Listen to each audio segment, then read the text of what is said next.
During the 1960s, a civil rights struggle was also being waged in New York, not only for African Americans, but also for a large oppressed Puerto Rican community.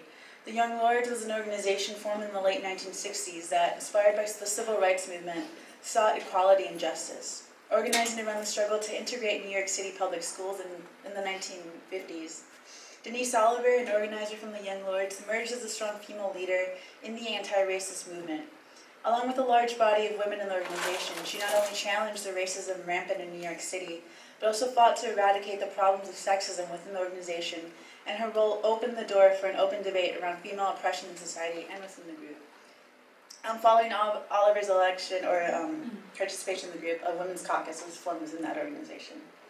But also tied within the era for civil rights and equality was a growing anti-war movement that during the 60s and 70s around the war in Vietnam, women from all walks of life emerged and understood the crimes being committed by the United States against the people of Vietnam. And as a result the mass marches were organized against the war. And also, a lot of these marches, were the result of the enormous organizing efforts and participation by women.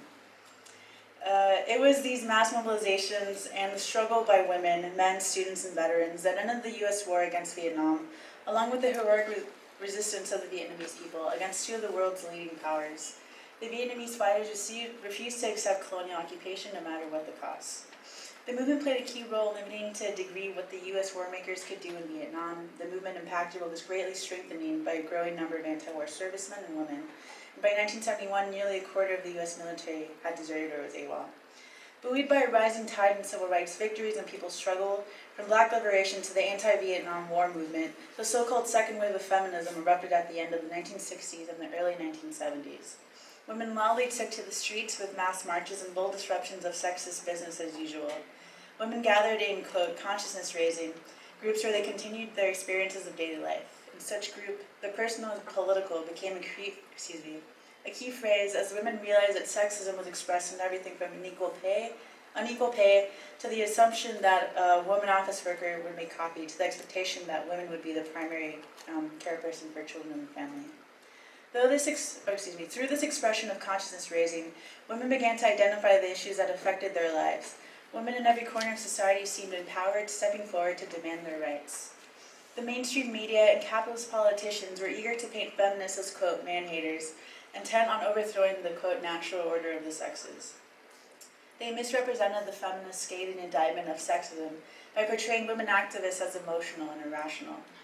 In this era, women's caucuses and organizations sprouted up from within labor, civil rights, religious and student organizations. Male chauvinism, sexist gender stereotyping, and the exclusion of women from leadership became the hot-button issues in a veritable cultural revolution from within existing organizations around the country. Within the male-dominated labor unions, militant women formed and successfully demanded recognition from the conservative male leadership of the Labor Federation for the Coalition of Labor Union Women. African American, Latino, Asian, and white women united in this women's-led group from within the AFL-CIO.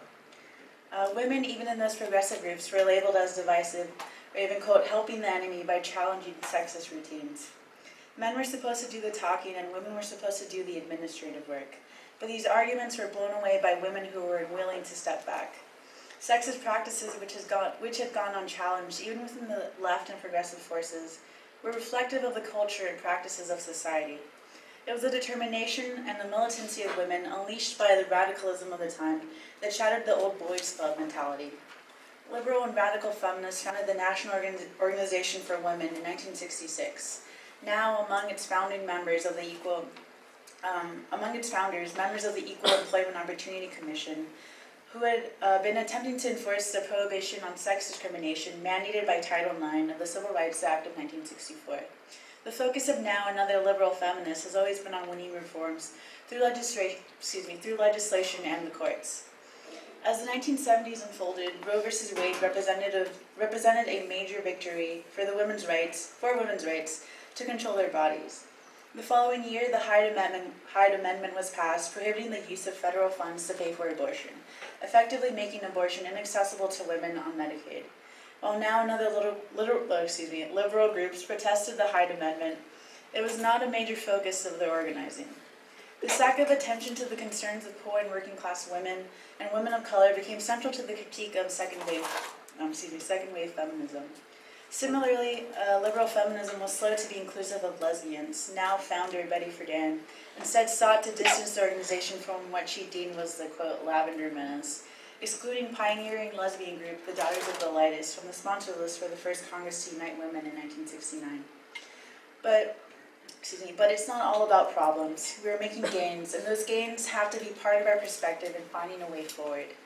In the 1970s, women around the country entered the world of political struggle for the first time.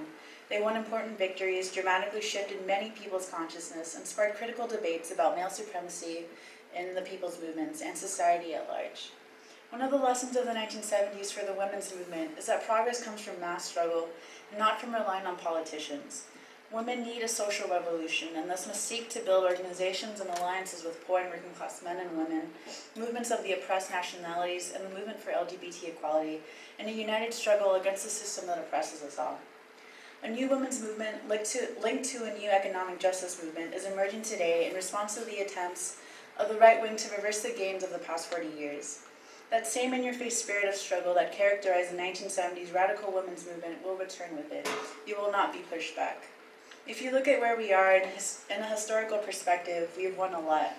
There may be people in this room whose grandmothers were denied the basic right to vote in the U.S., not to mention there might be those who know someone who was prohibited from exercising their right because of apartheid in Jim Crow's South. There are people in this room whose mothers would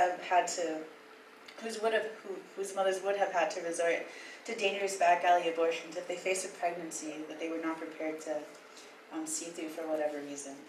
Those gains came as a result of our strength and as our power as women. No one handed us those rights, we won them. And more we are playing a more decisive role as workers. Women are a growing proportion of union members, although we haven't seen it yet reflected among the national union leaderships.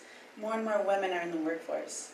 To sum it up, if we are going to find a way forward, we need to confront the economic and social crimes that affect women the most. As women, we face the problems of our class in an especially harsh way, and we face particular problems that men do not experience. And if we don't face them with the perspective of building unity against a common instigator of abuses, it will only harm our struggle. But we are powerful. We have shown that despite all odds, we can produce leaders of women and leaders of men. To the extent that we can nurture that, we have organizations that develop that power, like Word. We put equality and justice for women on the agenda, not just in our children's lives, but also in our own.